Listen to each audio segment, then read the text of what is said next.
Salut à tous, j'espère que vous allez bien. Aujourd'hui nous débutons la 33e leçon. Donc c'est la troisième et dernière partie sur les consonnes doubles avant de passer aux consonnes triples. Donc dans cette leçon nous allons étudier ngo, nyo, no et no. C'est parti? Avant de véritablement commencer cette leçon, je voulais vous indiquer que j'ai oublié deux combinaisons de consonnes avec mo dans la leçon précédente. Donc il s'agit de mo chung po, mo chung mo.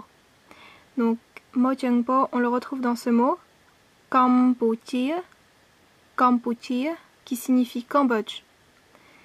Et mo chung mo, on le retrouve dans ce mot Kamoko, Kamoko. Kamoko signifie ouvrier, ouvrière. Ngo, donc il y a 9 combinaisons de consonnes avec ngo.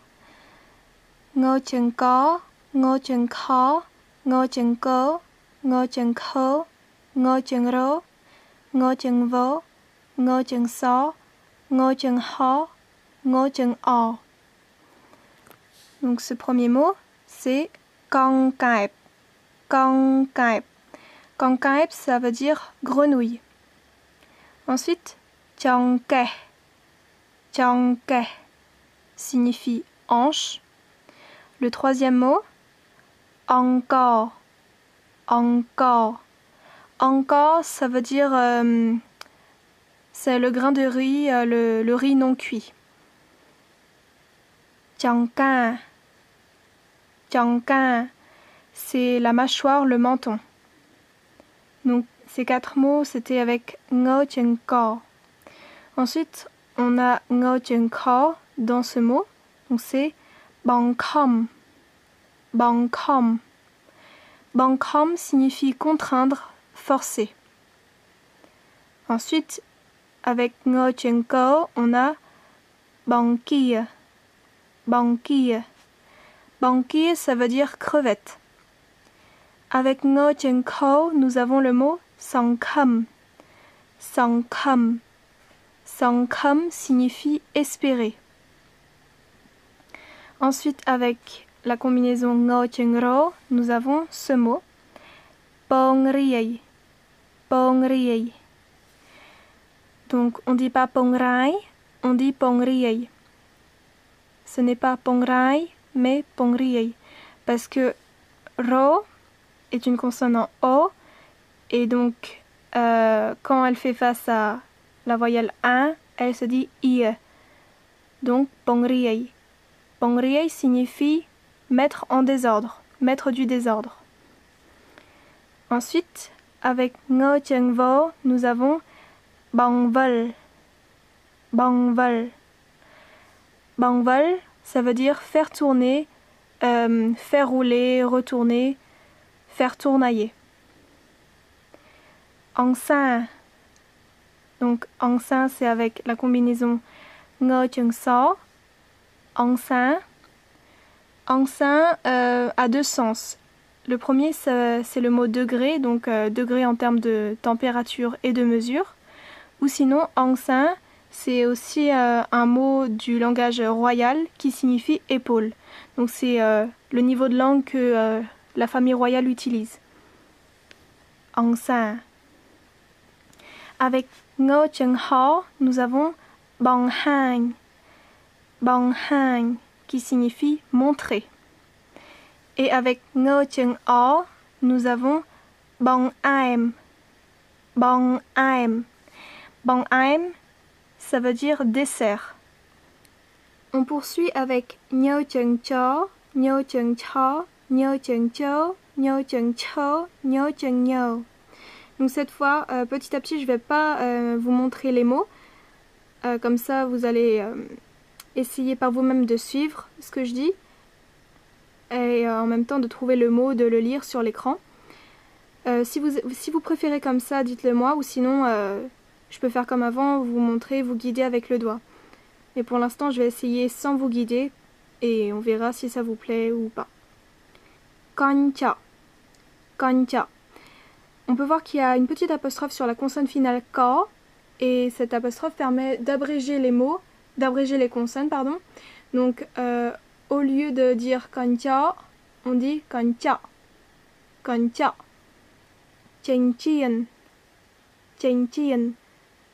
Une bague. Chênh cham. Chênh cham. Élever. Donc élever un enfant, élever un animal. Élever. Chênh chaum. Chênh chaum. Un cil, des cils. Banchol. Banchol. Une entrée. Donc banchol ici, ce mot c'est un nom. Et ce mot donne aussi, pas naissance, mais il y a un verbe, il donne suite à un verbe qui a la même sonorité. Donc vous avez juste à retirer le ba et le nyo.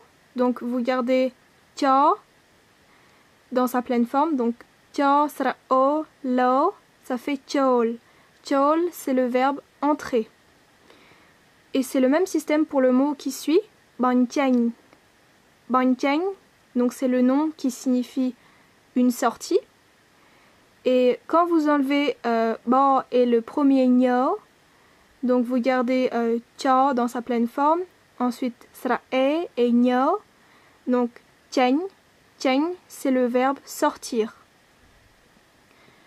Ne vous en faites pas, de toute façon, tous ces mots-là, comme d'habitude, je les écris, je vous les mets dans la barre de commentaires, dans la barre de description, pardon. Donc si jamais vous n'arrivez pas à lire mon écriture parce que il se peut que j'écrive mal ou enfin n'importe, si vous voulez que ce soit plus clair, tout sera dans la barre de description, ne vous en faites pas. Je viens de remarquer, pardon, donc là sur le ta, il n'y a pas d'apostrophe, faut l'enlever, donc parce que si vous le mettez, ça fait une prononciation, une autre prononciation et c'est faux. Donc là, c'est banchaut sans l'apostrophe. Banchaut. Et banchaut signifie décevoir, tromper, duper. Chonching. Chonching. Chonching. Chonching, c'est une balance. Donc tout ce qui permet de peser quelqu'un ou quelque chose, un pèse-poids, un pèse-personne, pèse-bagage, n'importe. Tout ce qui permet de peser, ce sera chonching. Bancho. Bancho. Bancho, c'est, ça veut dire dresser, mettre debout, retenir debout, relever, dresser. Et ça donne aussi un autre mot, donc c'est un synonyme. Si vous enlevez le ba et le nyo, vous gardez juste cho et ro, donc cho, ça veut être debout. Ça veut dire être debout, pardon. Donc si vous enlevez les deux premières consonnes, vous gardez cho et ro, vous obtenez le mot cho, qui signifie être debout. Et c'est aussi le même système avec le mot qui suit, banchop. Banchop. Banchop, ça veut dire faire arrêter, cesser, stopper. Si vous enlevez les deux premières consonnes, donc vous gardez que cho et ba avec l'apostrophe, donc ça veut dire, c'est chop, pardon. Vous obtenez chop. Chop, ça veut dire arrête, arrêter. C'est le verbe arrêter. Arrêter, stopper. Et on arrive au dernier mot, donc qui est kanya. Kanya. Kanya, il a deux sens. Soit vous faites référence au mot jeune demoiselle, mademoiselle, soit vous faites référence au mois de septembre. Et dans ce cas-là, pour bien faire la différence, en général, juste devant kanya, on met le mot kai, donc kai qui signifie mois. Donc on obtient kai kanya, mois de septembre. Ou sinon, juste kanya, ça veut dire mademoiselle, jeune demoiselle. Et kanya, c'est aussi un prénom féminin, donc qui est assez répandu. Vous pouvez le retrouver tel qu'il est, kanya, ou sinon, dans le prénom de fille, il peut être composé, ça peut être juste kanya en tant que prénom, ou juste quelque chose kanya. Par exemple, il y a une chanteuse cambodgienne très connue qui s'appelle Ok Sokhon Kanya. Ok Sokhon Kanya, donc son prénom c'est Sokhon Kanya. Et son diminutif, souvent c'est Kanya. No, no chung do, no chung tho, no chung no. Comme dal. Kandal signifie au milieu, au centre, le milieu, le centre. Kandang, kandang, une clochette. Andaek, andaek, une tortue. Bonalai, bonalai, une bibliothèque. Et là, on peut voir qu'il y a un petit signe juste au-dessus entre le lo et le yo. C'est un signe diacritique. Et en gros, quand dans le mot, il y a la voyelle 1, et ben cette combinaison, là, l'ensemble, les deux voyelles plus le signe, les deux consonnes, pardon, plus le signe, se prononce ai. Il y aura le son ai. Mais quand il n'y a pas la voyelle 1, ça va se prononcer différemment. De toute façon, ça, je vais vous le résumer dans une vidéo avec tous les signes qui existent dans la langue cambodgienne. Mais sachez que ça se dit bonalai. Le mot suivant, c'est bonakia. Bonakia. Bonakia, c'est une librairie. Et le dernier mot, c'est santakia. Santakia, qui signifie hôtel. No. No chung to, no chung to, no chung to, no chung yo, no chung lo, no chung so. Le premier mot c'est banta, qui signifie continuer, poursuivre. Banta. Donc quand vous avez un mot où il y a juste un pied de consonne sous une consonne et qu'il n'y a rien après, si vous ne savez pas comment lire, c'est simple.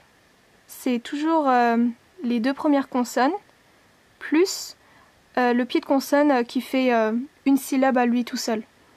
Donc la première syllabe ban et la deuxième syllabe ta, banta, bantaon, bantaon. Bantaon, ça veut dire pendre, suspendre. Donc suspendre quelque chose, par exemple mettre son manteau sur le porte-manteau et ce genre de choses en fait. Bantop rien. Bantop rien. Bantop rien, c'est la salle de classe. Donc là, c'est composé de deux mots. Bantop, qui signifie une salle, une pièce, et rien, qui veut dire, c'est le verbe apprendre, étudier. Donc, bantop rien, la salle où vous étudiez, où vous apprenez, c'est la salle de classe. Bantou, bantou. Donc, dans ce mot-là, bantou, on a la consonne finale ro, mais elle ne se prononce pas. Donc, c'est juste bantou. Et bantou, ça veut dire relâcher, détendre, desserrer, soulager, alléger, apaiser. Et bantou, ça donne aussi un synonyme qui est tou. Donc là, vous enlevez le ba et le no. Vous avez tou, donc to, sera o et ro, ça fait tou. Et c'est exactement la même signification, donc relâcher, détendre, etc. etc. Sonja. Sonja. Sonja, ça veut dire promesse, jurer, promettre, engager. Ensuite, bonlu. Bonlu, une lumière. Et le dernier mot, tonsai. Tonsai. Tonsai, c'est un lapin. Donc, en gros, comment est composé l'alphabet cambodgien? Donc, comme vous le savez, vous avez à chaque fois donc, deux consonnes en A, deux consonnes en O et une consonne nasale. Donc, c'est la même chose pour les 5 premières lignes.